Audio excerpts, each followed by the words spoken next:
Hi, welcome to So Unique Threads. I'm Lori and this is Judy. Hi there, how are you today? We're here to present to you what's going to be in your month 4 of the Kaffe V Mystery from So Unique Threads.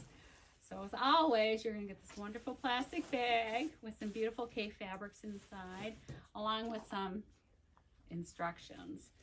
So inside the bag this month, we're going to be seeing 20 2.5-inch strips of red, pink, and orange Kaffe fabrics. An assortment of them, some duplicates of what you've seen already earlier in the project, and you're getting some additional strips of the Orchid Aboriginal print. So out of your strips, out of your red strips, you're going to cut rectangles and squares.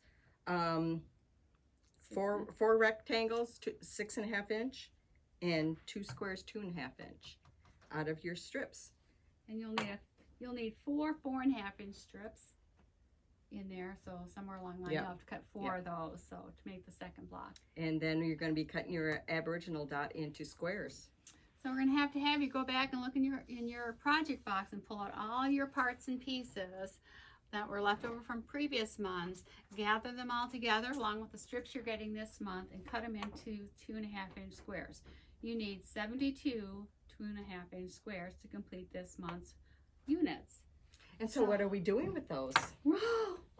All right, well, we're going to be doing 2 different units this month. The first one, you're going to be doing 32 of these. You're going to take the 2.5-inch square of the red, orange, and pink print and bookend it with the Aboriginal prints.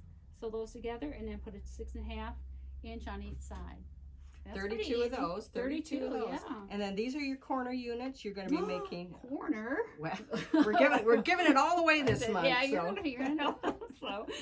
So make a 4 patch out of those. Add a 4.5-inch triangle to one side and the 6.5-inch triangle or rectangle to the other side, and make 4 of those for your corners. So mix up all the colors and prints because we want it to look nice and bright when we're finished. Yeah. Okay. And that's our border, one of our stitched borders. The stitching block border. Yeah. So enjoy making those, but then once you have those all completed, we're ready to go ahead and put it together. Believe it or not. Well, with only 4 months, things kind of move along on a quicker pace. So we want to recap a little bit with what we've done in the past 3 months. So the first month, all of you did the turn dash blocks in yellow. There were 12 of those. And then the second month we did the fan blocks. 28 of those. That was a full month there, wasn't it? You can see mine are not done yet. Oh, didn't you have to show them that? I know. But hopefully the ruler and turning tool helped you construct these blocks. And don't worry about, there's different ways to applique those on with a straight stitch, a small zigzag, or a buttonhole, or... They've got theirs all done. I know they do. They're right ahead of us. Right on top of that, Roz. Yeah. And then... So that was our month 2. So month 3, we had you do a lot of things. We had you first cut borders and binding, and hopefully you were successful in that. And those are tucked away for later. Yeah, make sure you don't cut those up for your 2.5-inch squares. No. Because those are nice long pieces. That's why I labeled mine. much needed a label on there. So with the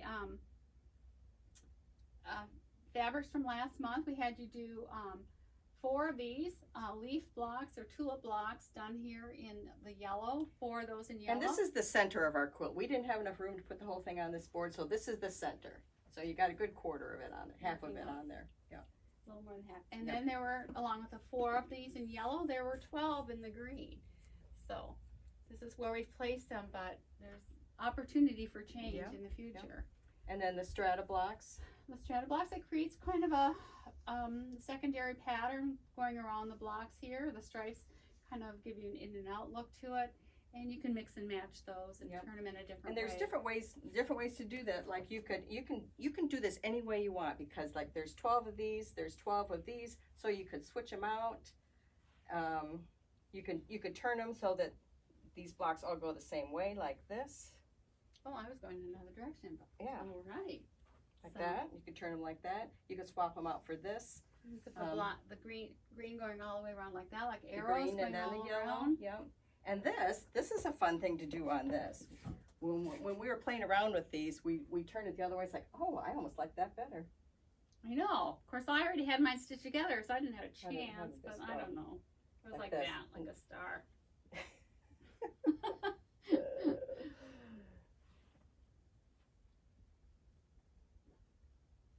So, yeah. So you could One easily, goes on well. It's the other ones that yeah, cause you can issues. easily switch it out so that you have a star. So you're kind of echoing the star here to These bring it out points this move way. So you'd have a giant star in the middle, and that's pretty too. So, you know, Yeah. it's up to you. It's your quilt. You can put these together any way you want, as long as it all fits when it's done. Yes, it's and then the blocks that you'll be working on this month, the stitching blocks, it looks like they are stitched together and they wrap around and the it's outside. kind of woven. Yeah, it's going to go all the way down. Remember the stitching cards we all did when we were younger? Well, I did anyway.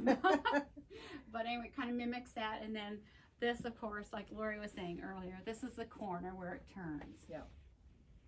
So hopefully. So then on the outside of that, we're also going to have a solid border, well, a orchid aboriginal dot border on the outside to finish it off after the stitched border.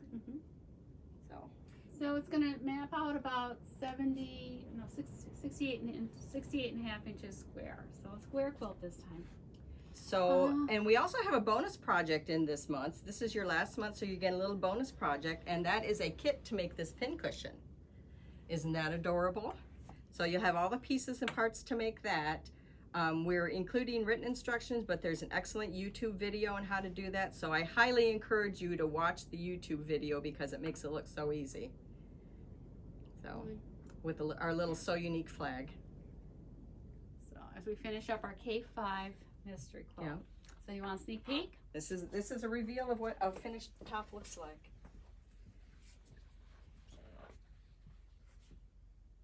Isn't it beautiful? Nice and bright. It's nice and what I say, it's Dark and bright. dark and bright all at the same time. Yeah. So, all right, so that's enough because they have to decide how they want to put theirs together. That's how we put ours together. You could put yours together any way you want, as long as it ends up square. Otherwise, the borders won't fit. Well, they will. Well, either that or they're gonna, if it's not square, they're gonna have a tough time with the binding. True. So, but anyway, just a kind of a side note, the borders are long enough to miter them if you choose. So, anyway, and that's our last last month for the K5. Yeah. It was quick, 4 months. Yeah. Lots of patterns, prints, dark colors. Yeah. So thank you so much for joining us on this adventure. And Bye. bye.